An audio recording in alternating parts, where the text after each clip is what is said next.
হঠাৎ করেই মোবাইল গ্রাহকরা ঝুঁকছেন বিএসএনএল পরিষেবার দিকে। মঙ্গলবার দলে দলে মোবাইল গ্রাহকরা আসেন বিএসএনএল অফিসে। তারা জিও, এয়ারটেল প্রভৃতি প্রাইভেট সংস্থার সিম পোর্ট করে বিএসএনএল এর গ্রাহক হন।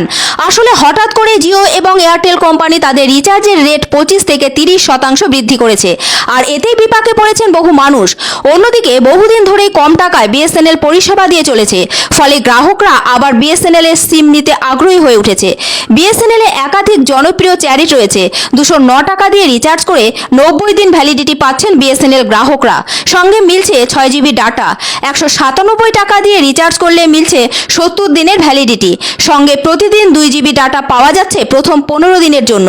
এছাড়াও 199 টাকা দিয়ে রিচার্জ করলে 30 দিন 2 জিবি করে ডাটা পাচ্ছেন গ্রাহকরা।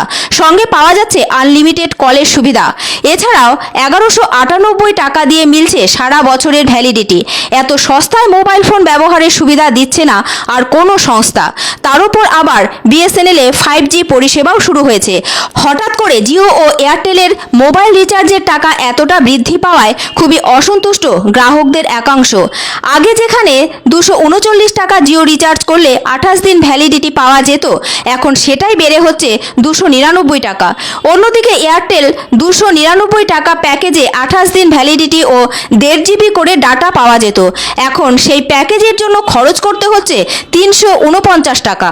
এই বিপুল পরিমাণ রেট বৃদ্ধিতে ক্ষুব্ধ এয়ারটেল ও জিও গ্রাহকরা বিএসএনএল এর সিম পরিবর্তন করে নিচ্ছেন। অন্যদিকে বিএসএনএল এর এক পুরনো গ্রাহক বলেন, বিএসএনএল অনেক দিন ধরে লোভনীয় অফার দিচ্ছে, আমরা সেটা উপভোগ করছি। তিনি আরও বলেন, শহরে বিএসএনএল এর নেটওয়ার্ক খুবই ভালো, গ্রামে কোথাও কোথাও একটু সমস্যা হয়। অন্যদিকে জলপাইগুড়ি বিএসএনএল দপ্তরে এদিন অনেকেই এসেছিলেন জিও এবং এয়ারটেল ছেড়ে বিএসএনএল গ্রাহক হতে।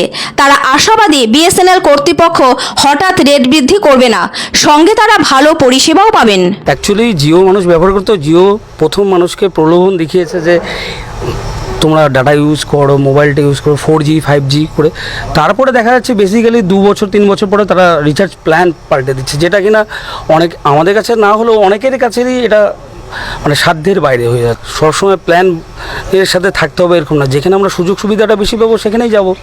একদমই ঠিক কথা, কারণ যে সুযোগ দেবে তার কাছেই যাওয়াটা ঠিক।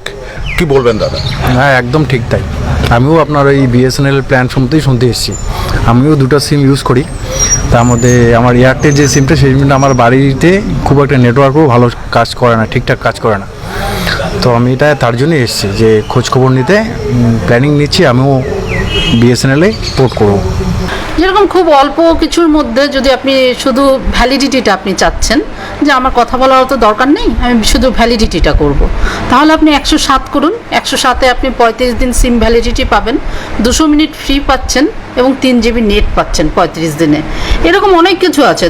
201 আছে, যারা GP2 মানে অনেক দিন হয়ে গেছে, ধরুন যে তারা করেনি, রিচার্জ করেননি বা কিছু, তাদের জন্য 201-এ হচ্ছে 300 মিনিট আপনি ফ্রি পাচ্ছেন, হ্যাঁ, আর হচ্ছে 90 দিন আপনি ভ্যালিডিটি পাচ্ছেন। এটা হচ্ছে 201। এরকম নানান ধরনের আছে, যেরকম 797 300 দিনের জন্য।